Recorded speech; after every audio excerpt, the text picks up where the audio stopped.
Hi everyone, my Women's Lit project is comparing and contrasting how these two magazines, ESPN and Sports Illustrated, portray female athletes. I will be looking at these two magazines to answer the question, what does it mean to be a female athlete today? For the past 4 years, ESPN magazine has published an annual issue called the Body Issue, each of which feature athletes who are viewed as being the best in their sport. I have loved poring over this issue since it came out because I believe the photos capture the confidence and pride that the athletes have for their bodies. For example, here is one of the Body Issues covers for 2011, featuring the athlete Hope Solo, who plays for the U.S. women's national soccer team. I like this photo because her pose shows the mechanics of her body as she is swinging through the motion of kicking a soccer ball 50 miles per hour across the field. She is not striking a sexy pose, but instead is demonstrating the pure strength of her body. Sports Illustrated for many years has also published an annual issue infamously known as the Swimsuit Edition. Usually I avoid the magazine altogether because the images make my stomach hurt, but this past year the magazine caught my eye. Specifically, it was the ad on the cover revealing that the magazine contained photos of the athlete Alex Morgan, who also plays soccer for the U.S. national team with Hope Solo. I was really curious to see why she was in the magazine, so I flipped to the photos. I was pretty confused. Why would she choose to be photographed like this? The photo seemed a little awkward. I thought, why isn't she featured in the Body Issue? ESPN magazine would give her the freedom to show off the power in her body that makes her so dangerous in front of goal. To me, it seemed that Sports Illustrated was simply taking advantage of her success and portraying her as a model, not an athlete. I wanted to find an explanation for her doing the shoot, so I looked on the Sports Illustrated website where I found a video documenting the photo shoot. I'm Alex Morgan. I play forward for the U.S. women's soccer team. I've seen the swimsuit edition before and I've seen the body paint, and I love the way that you can't see anything, but yet you're kind of revealing a little bit. I was really happy and definitely willing to do this. I loved the pictures. I was so happy with the outcome. I love the way they painted the swimsuit on me. I love the swimsuit in general. I love my hair. I love the makeup. I couldn't be more happy with everything.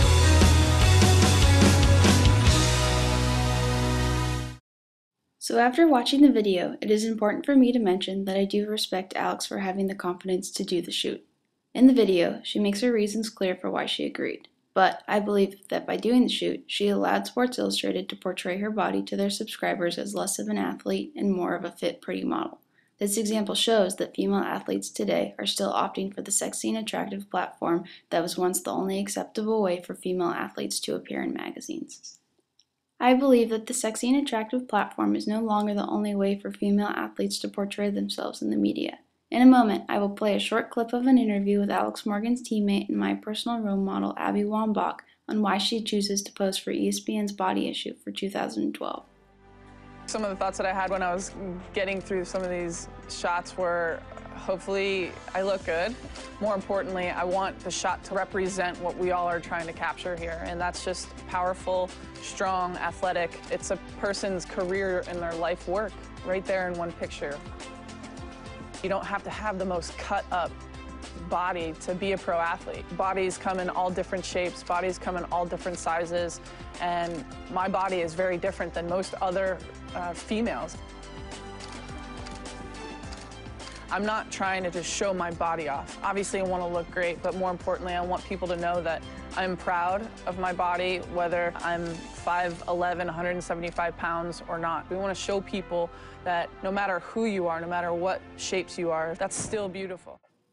I believe that Abby represents the next generation of female athletes. I admire her because I feel that she truly understands herself as both a person and an athlete.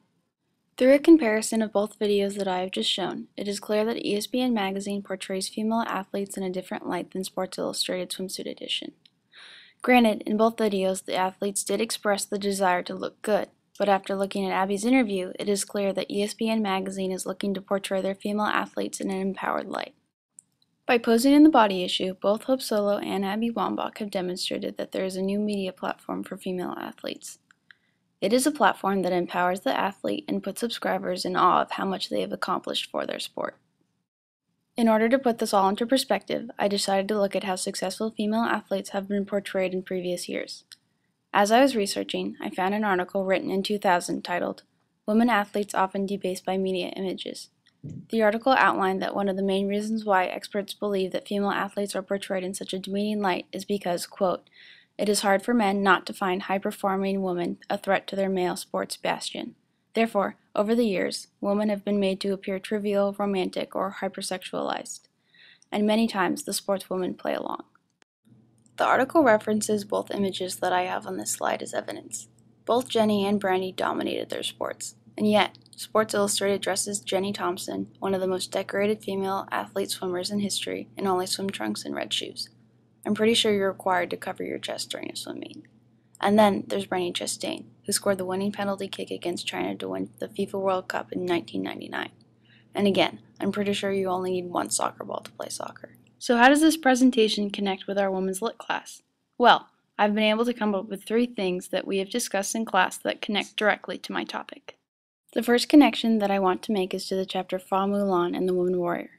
In the story, Fa Mulan is idealized. She is portrayed as the perfect woman warrior who honors her family and is unbeatable in battle. She is the standard that women in China are expected to live up to.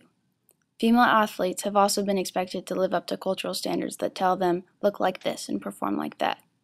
I believe that ESPN magazine, through the body issue, is showing that the cultural standards for female athletes are ridiculous and that there is no such thing as an ideal female athlete. The second connection that I want to make is to an article that Troy posted on our blog site December 6th. The article was called Hollywood's Year of Heroine Worship, and as I was reading, one comment in the article stuck out to me. Quote, "But the things that women do, the people they insist on being, remain endlessly controversial. It takes very little for individual tastes and decisions to become urgent matters of public debate. The problem is not that these issues are not important, but rather that they are presented with a sensationalism that tends to undermine their ongoing and complicated significance. The behavior of a woman who appears on the public stage can be counted on to provoke a contentious referendum on the state of women in general." End quote. This quote is a look at my project from a general standpoint and points out that in general the media is very sensitive to the action of women, especially when their actions do not fit in with cultural norms. My final connection is one that I'm sure you all remember quite well: misrepresentation. I think this connection is relevant because it shows that people are becoming disgustingly aware of the portrayal of women and the measures women take to fit into absurd cultural expectations. However, in the case of female athletes, I believe that they are finally shaking off the cultural expectations for them to both play hard and pose sexy. This is possible because there is now media like ESPN magazine that is seeking to portray female athletes through a non-demeaning lens. So what does it mean to be a female athlete today? My answer is that female athletes today have the power to completely rid themselves of cultural standards. I believe that female athletes are able to show themselves to the world through the media in a way that celebrates their accomplishments and allow them to act as a positive example for younger generations like me.